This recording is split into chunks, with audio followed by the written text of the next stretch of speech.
betapa kami hanyalah manusia yang boleh hidup hanya oleh anugerah Tuhan, kemurahan Tuhan, semata-mata hanya oleh karena kasih Tuhan.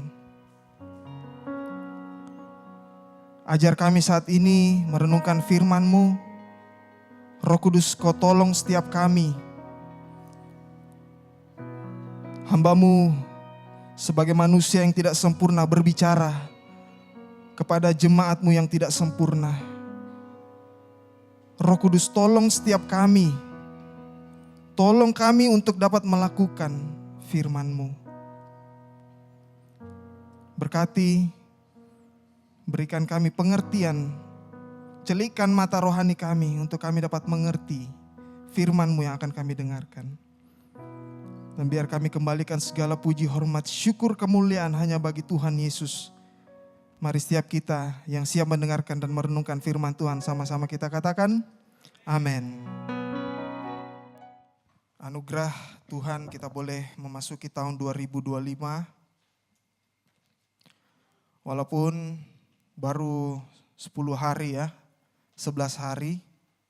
Sudah banyak hal yang terjadi di dalam dunia ini, di dalam kehidupan kita semua.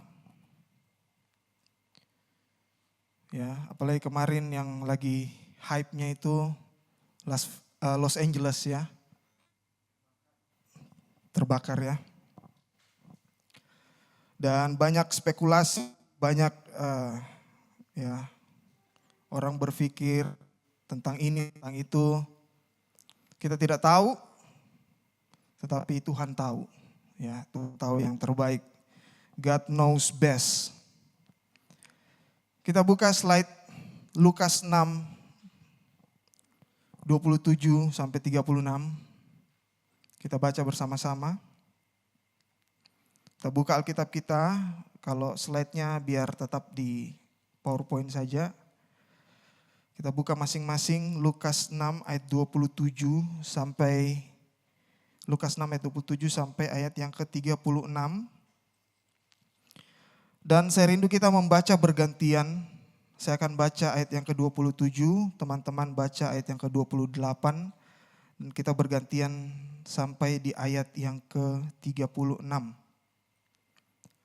Perikopnya, kasihilah musuhmu.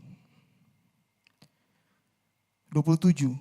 Tetapi kepada kamu yang mendengarkan aku berkata, kasihilah musuhmu, berbuatlah baik kepada orang yang membenci kamu. 28.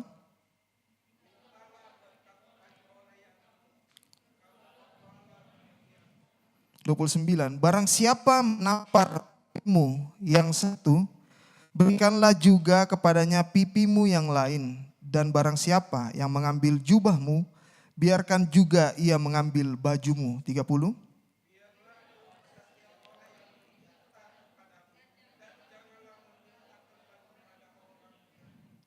31. Dan sebagaimana kamu kehendaki supaya orang perbuat kepadamu, perbuatlah juga demikian kepada mereka. 32.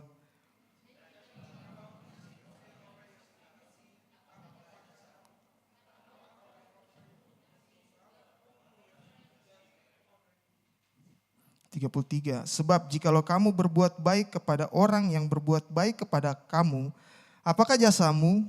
Orang-orang berdosa pun berbuat demikian. 34.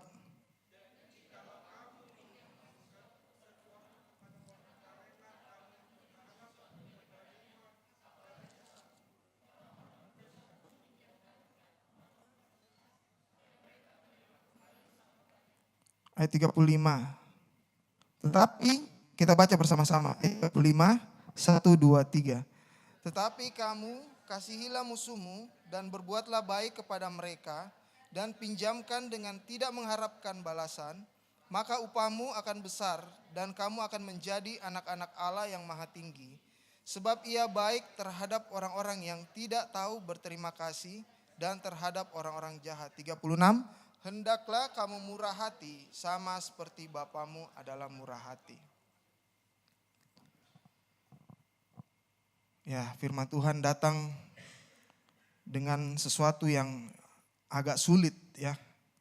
gampang kita baca, gampang kita bicarakan, namun sulit kita praktekkan.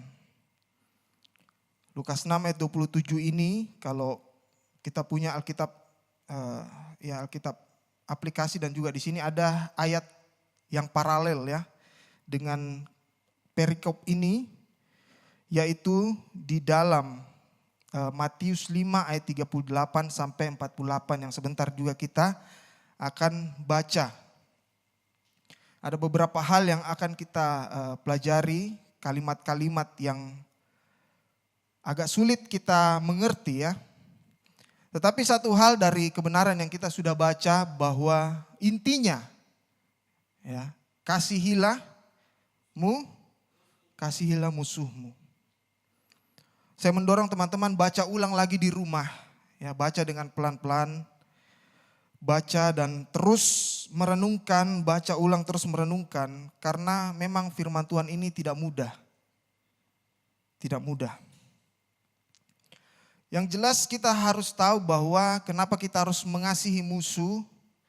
Yaitu karena Tuhan yang perintahkan. Ya. Bukan pendeta A, pendeta B, tetapi Tuhan Yesus sendiri yang perintahkan.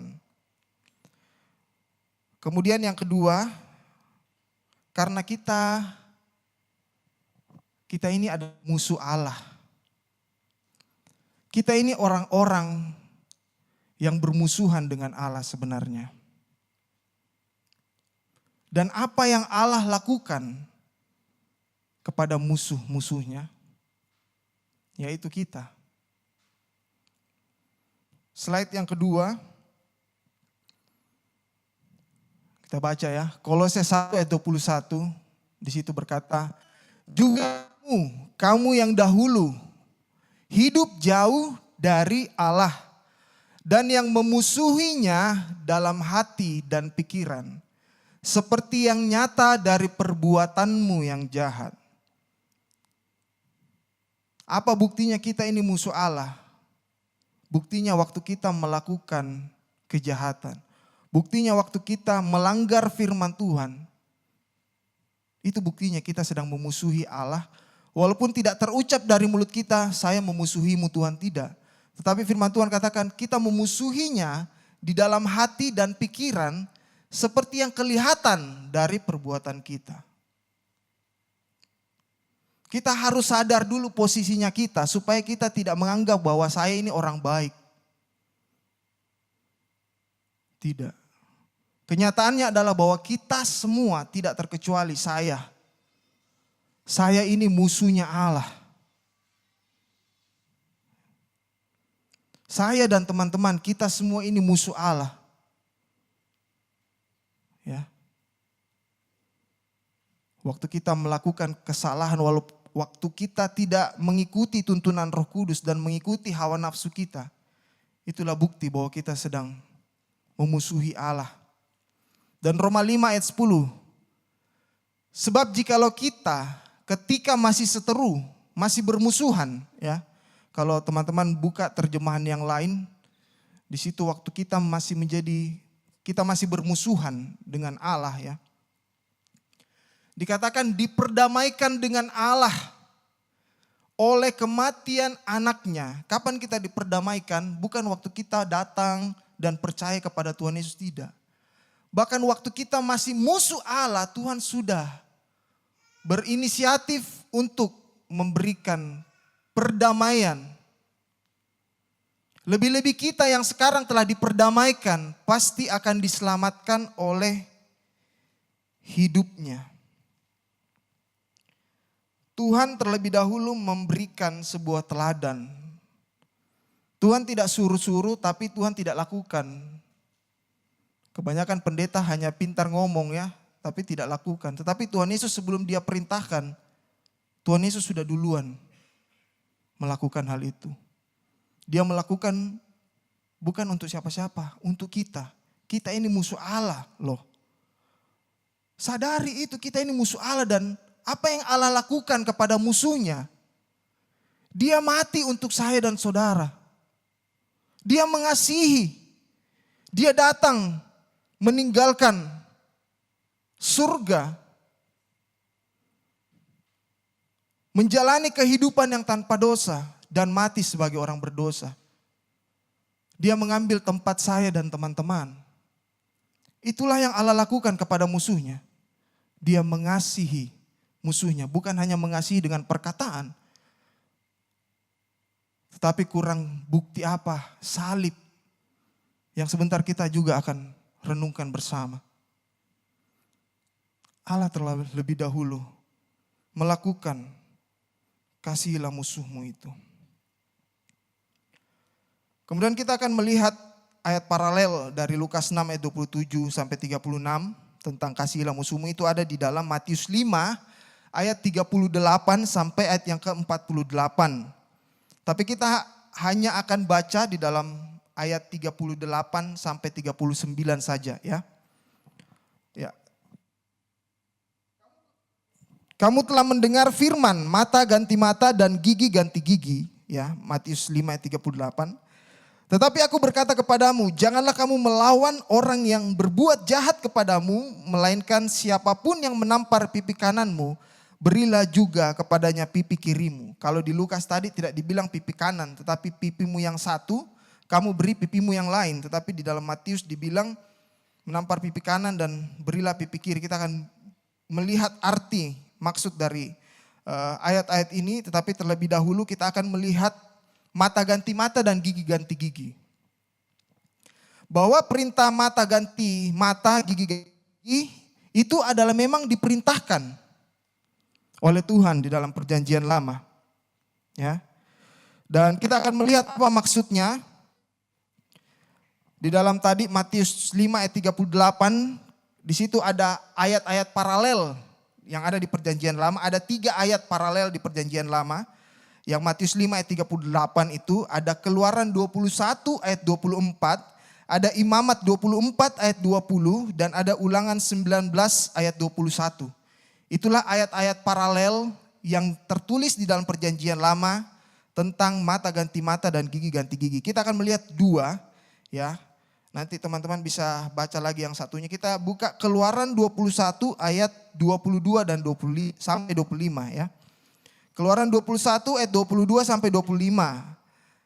Firman Tuhan, apabila ada orang berkelahi dan seorang dari mereka tertumbuk kepada seorang perempuan yang sedang mengandung, sehingga keguguran kandungan, tetapi tidak mendapat kecelakaan yang membawa maut, maka pastilah ia didenda sebanyak yang dikenakan oleh suami perempuan itu kepadanya, dan ia harus membayarnya menurut putusan hakim. Garis bawah itu menurut putusan hakim.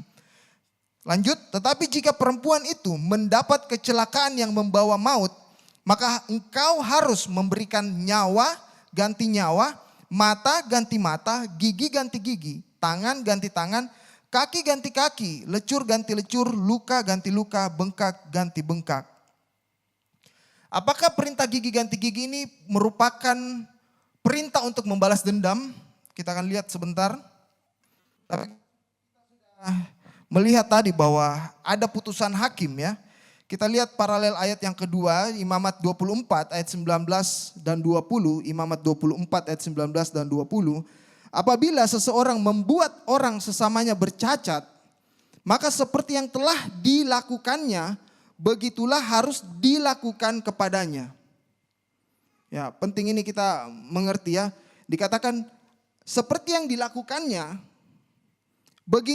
begitulah harus dilakukan kepadanya. Siapa yang melakukan itu? Hakim yang melakukan itu. Patah ganti patah, mata ganti mata, gigi ganti gigi, seperti dibuatnya orang lain bercacat, begitulah harus dibuat kepadanya. Ya. Jadi ini bukan tentang orang yang sudah dilukai, terus dia melukai lagi, tidak. Tetapi orang yang sudah dilukai, maka ada orang yang membuat hal yang sama kepada orang yang melakukan kekerasan itu. Ya, teman-teman bisa lihat lagi di dalam Ulangan 19 ayat 15 sampai 21 itu ayat paralel ketiga, mata ganti mata. Teman-teman bisa catat saja Ulangan 19 ayat 15 sampai 21. Tetapi bukan untuk membalas dendam perintah itu, tetapi supaya orang Israel justru jangan membalas. Perintah gigi ganti gigi, mata ganti mata justru adalah perintah untuk orang Israel jangan membalas. Tetapi siapa yang membalas? Tuhan melalui tangan hakim-hakim. Ya, nanti teman-teman baca pengangkatan hakim-hakim di dalam Keluaran 18 ayat 13 sampai 26. Tuhan menyuruh Musa untuk mengangkat hakim-hakim untuk yang mengadili ketika ada sesama orang Israel melakukan kejahatan sesama orang Israel. Jadi perhatikan ya, tujuan dari pernyataan mata ganti mata, perintah gigi ganti gigi, bukanlah orang Israel membalas dendam, melainkan keadilan ya yang dijalankan oleh para hakim kepada orang Israel. Karena percayalah teman-teman, balas dendam itu tidak akan pernah sama. Ya. Kalau ada orang tua, ya, orang yang tidak kenal Tuhan lah, ya kan? Terus ada orang lain yang meninju mata dari anaknya yang masih mungkin ya 7-8 tahun lah. Ditinju sama orang besar.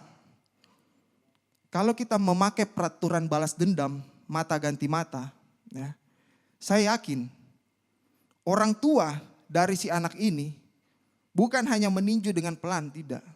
Kalau bisa sampai matanya keluar, ya, karena itu balas dendam.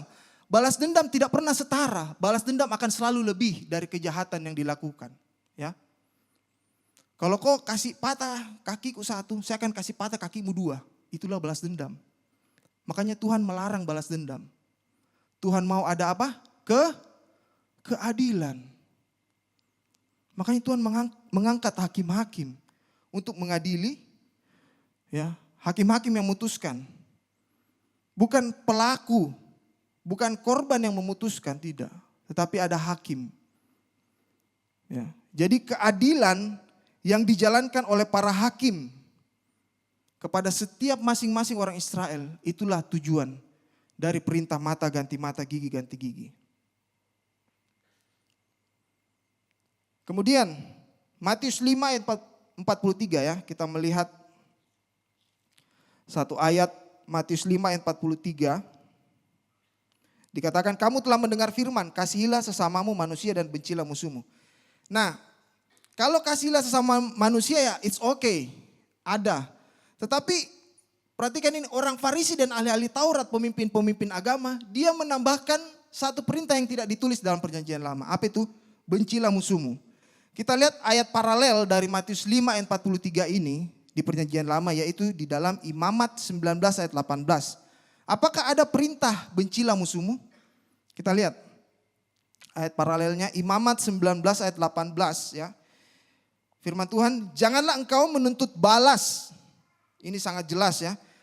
Dan janganlah menaruh dendam terhadap orang-orang sebangsamu. Melainkan kasihilah sesamamu manusia seperti dirimu sendiri. Akulah Tuhan. Tidak ada di sana bencilah musuhmu, tidak ada. Ya. Ini hanyalah pengajaran dari ahli Taurat dan orang Farisi ya, untuk mencari pembenaran. Mencari pembenaran.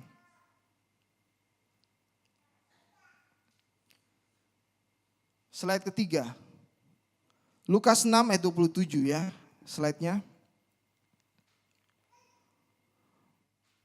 Tetapi kepada kamu yang mendengarkan aku berkata, kasihilah musuhmu. Berbuatlah baik kepada orang yang membenci kamu. Mintalah berkat bagi orang yang mengutuk kamu. Berdoalah bagi orang yang mencaci kamu. Teman-teman, mungkin kita semua memang bukan di zaman Belanda. Yang memang jelas Belanda atau Jepang ya, musuh politik ya, musuh peperangan. Tapi kan kita ini sudah tidak ada penjajahan ya. Orang Israel saat itu mereka sedang dijajah sama tentara Roma, bangsa Roma. Maka Tuhan bilang, hai orang Yahudi, orang Israel, kasihilah sesamamu, orang-orang yang menjajah kamu.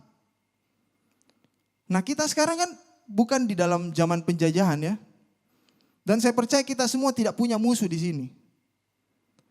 Ya, tidak punya musuh. Tetapi kenapa perintah ini ada? Satu ayat di dalam Matius 10 ayat 36. Matius 10 ayat 36 dikatakan, dan musuh orang ialah orang-orang seisi rumahnya. Ini konteksnya ketika orang-orang yang percaya kepada Tuhan Yesus akan diserahkan oleh keluarganya kepada tentara Roma untuk disiksa. Ya.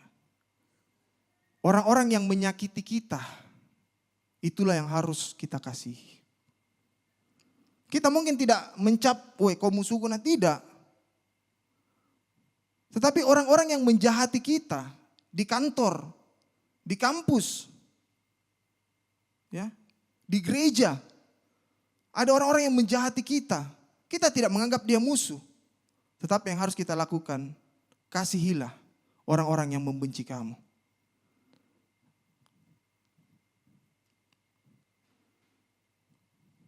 Slide 4. Lukas 6 ayat 29. Ya, kita akan melihat ini.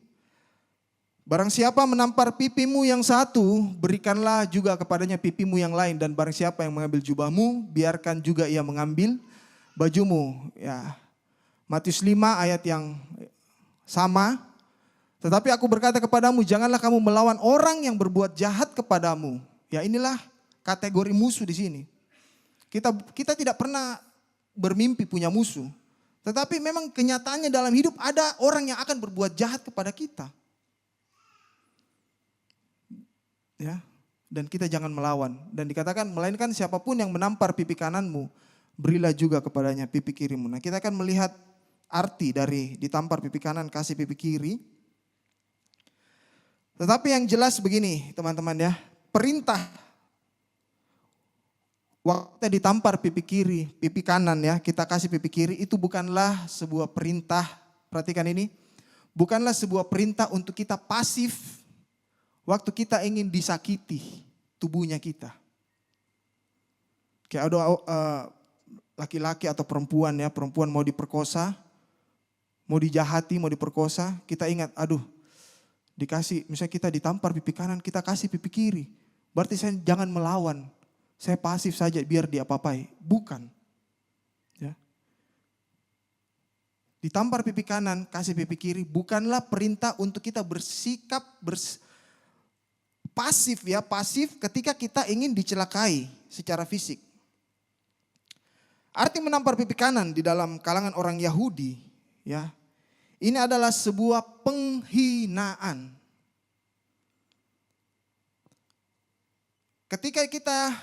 Ketika orang Yahudi ditampar pipi kiri ya, tampar pipi kiri. Orang tampar pipi kiri pakai tangan apa? Coba, pipi kiri, di depanmu ini orang, dia mau tampar pipi kirimu. Dia tampar pakai tangan apa? Kanan ya, tangan kanan. Tak, kena pipi kiri. Itu adalah ketika seseorang lagi marah, lagi emosi yang meluap-luap, langsung. Nah, tetapi ketika kita ditampar pipi kanan bagi orang Yahudi, dia bukan begini ya. Tetapi dia begini. Pakai tangan belakang, tangan kanan tetapi tangan belakang. Nah, ini orang bukan tampar ini ketika sedang marah, bukan. Tetapi ketika sedang menghina. Inilah yang Tuhan Yesus alami. Ya, ketika dia di hadapan Pilatus, Herodes. Bukan begini. Tetapi sedang menghina. Itulah arti dari ditampar pipi kanan. Dan dikatakan kita kasih pipi kiri. Itu artinya jangan membalas. Jangan membalas. Jangan membalas hinaan. Jangan membalas hinaan. Jadi tampar pipi kanan kasih pipi kiri bukanlah kita bersikap pasif waktu kita mau dicopet, ya, mau dijambret, ya. Sini HP-mu. Oh ini Kak. Ini dompet juga Kak. Bukan itu. Tampar pipi kanan kasih pipi kiri, bukan itu. Tetapi waktu kita dihina, ditampar pipi kanan, kita kasih pipi kiri, artinya kita jangan membalas hinaan. Bukan hanya jangan membalas, tapi jangan ingin membalas. Beda membalas dengan ingin membalas. Ingin membalas saja jangan. Keinginan, baru keinginan, itu jangan. Oke, kita lihat Matius 5 ayat 10. Matius 5 ayat 10 sampai 12. Berbahagialah orang yang dianiaya oleh sebab kebenaran, karena merekalah yang empunya kerajaan sorga. Berbahagialah kamu jika karena aku dicela, kamu dianiaya dan kepadamu difitnahkan segala yang jahat. Ini siapa sih orang yang berbahagia ketika dicela, dianiaya ya? Ketika kita difitnah, siapa sih yang berbahagia gitu? Tapi Tuhan bilang berbahagialah, bukan hanya berbahagialah. Lanjutnya, bersukacita dan bergembiralah karena upahmu besar di sorga, sebab demikian juga telah dianiaya nabi-nabi yang sebelum kamu. Inilah kebenaran, this is the truth. Ya. Bukan ingin membalas, tetapi dikatakan jangan membalas. Jangan membalas saja sudah syukur ya. Ini dibilang disuruh bersukacita. Disuruh joy, berbahagia. How come?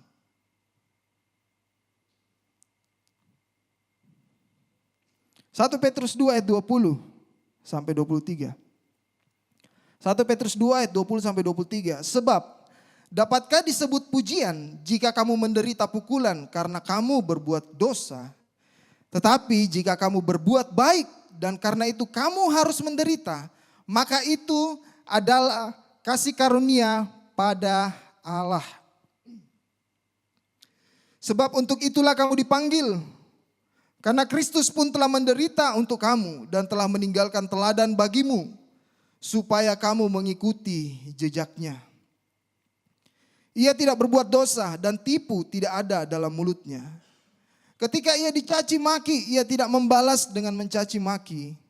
Ketika ia menderita, ia tidak mengancam, tetapi ia menyerahkannya kepada Dia yang menghakimi dengan adil.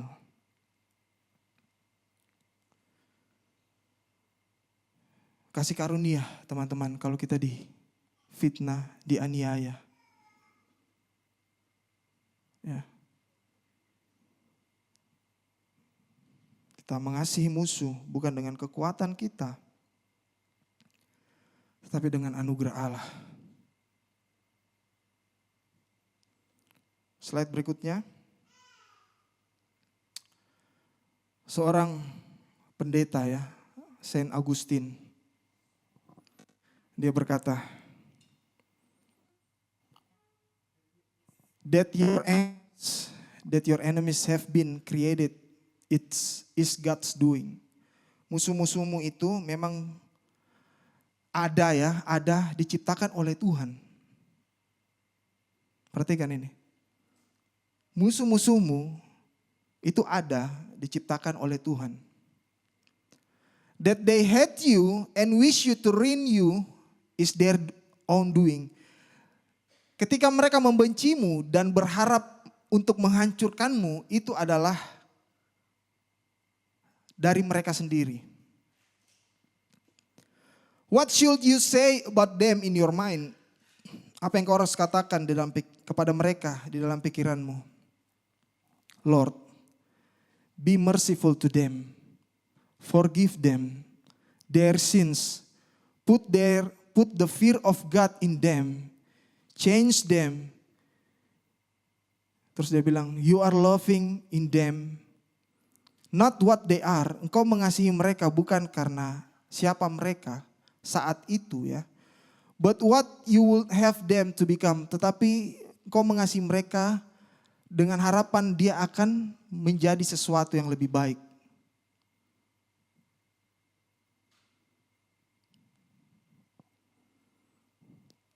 Saint Augustine bilang begitu ya. Bahwa musuh-musuhmu telah diciptakan adalah perbuatan Tuhan. Bahwa mereka membencimu dan ingin menghancurkanmu adalah ulah mereka sendiri. Apa yang harus Anda katakan tentang hal itu dalam pikiran Anda? Tuhan, kasihanilah mereka, ampuni dosa-dosa mereka, tanamkan rasa takut akan Tuhan di dalam diri mereka, ubahlah mereka. Anda mencintai mereka bukan keadaan mereka saat itu, tetapi Anda menginginkannya menjadi apa? Next slide. Corrie ten Boom ya, seorang Belanda. Ketika Perang Dunia Kedua, dia menyembunyikan ratusan orang Yahudi bersembunyi untuk luput dari kejaran Nazi. Dan dengan apa yang dia lakukan itu, keluarganya harus ditangkap. Ya, keluarganya ditangkap oleh Nazi dan dia juga sempat ditangkap. Tetapi kemudian dia lolos dan dapat menyampaikan kesaksian itu. Dia bilang apa? You never so touch the ocean of God's love as when you forgive and love your enemies. Engkau tidak akan pernah menyentuh samudra kasih Allah sama waktu kamu atau ketika kamu mengampuni dan mengasihi musuhmu. Engkau tidak akan pernah menyentuh samudra kasih Allah saat ketika kamu mengampuni dan mengasihi musuhmu. Dan dia berkata juga, when he tells you to love our enemies, he gives along with the command the love itself. Ketika Tuhan menyuruh kita mengasihi musuh, dia juga memberikan dengan perintah itu, kasih itu sendiri yang kita dapat pakai untuk mengasihi musuh kita. Jadi bukan dengan kasih kita, tetapi kasih dari Allah. Ayat yang terakhir, slide yang terakhir. Matius 5 ayat 44. But I say unto you, love your enemies, bless them that curse you, do good to them that hate you, and pray for them which despitefully use you and persecute you. Kata despitefully use ya. Despitefully use you itu dalam bahasa aslinya itu memiliki beberapa arti, yaitu to insult, to treat abusively, ya. Use despitefully, to revile, to accuse falsely, and to threaten. Untuk menghina, ya, kata despitefully use you itu menghina di situ, menghina atau memperlakukan kita secara kasar atau dengan kejam, ya. Juga mencaci maki, terus menuduh secara salah, memfitnah ya, accuse falsely dan mengancam. Dan apa yang Tuhan Yesus perintahkan kepada kita? Apa? Ngasihi. Selamat mengasihi musuhmu. Dengan anugerah dan pertolongan Tuhan dan dengan kasih Allah yang Dia berikan kepadamu. Mari kita bangkit berdiri. Mengapa kau memilihku untuk menjadi milikmu, sedangkan kau tahu salahku.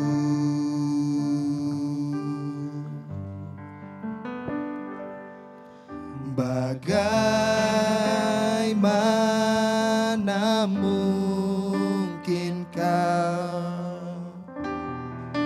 mengampuni semua dosaku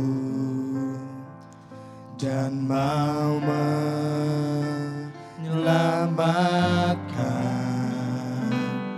jiwaku.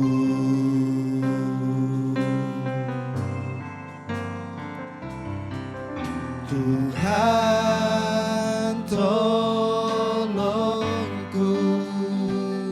hidup nurut padamu. Ku mau mentaati firman-Mu.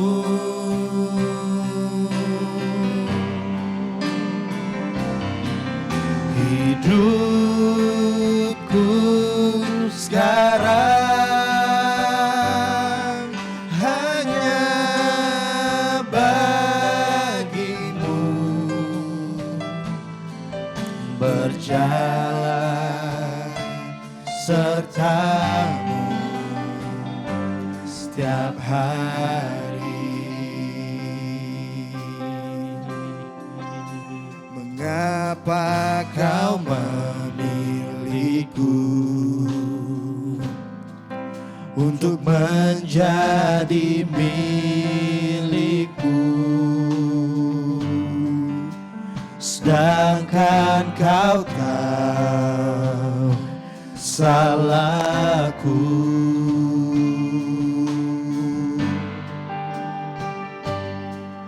Bagaimana mungkin Kau mengampuni semua dosaku dan mau menyelamatkan jiwaku.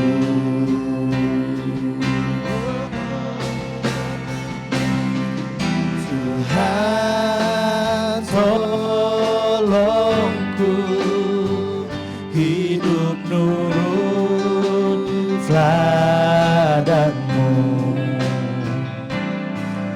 Ku mau mentaati firman-Mu.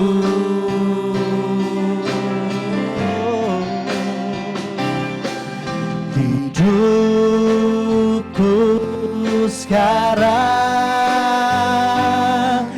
hanya bagi-Mu, berjalan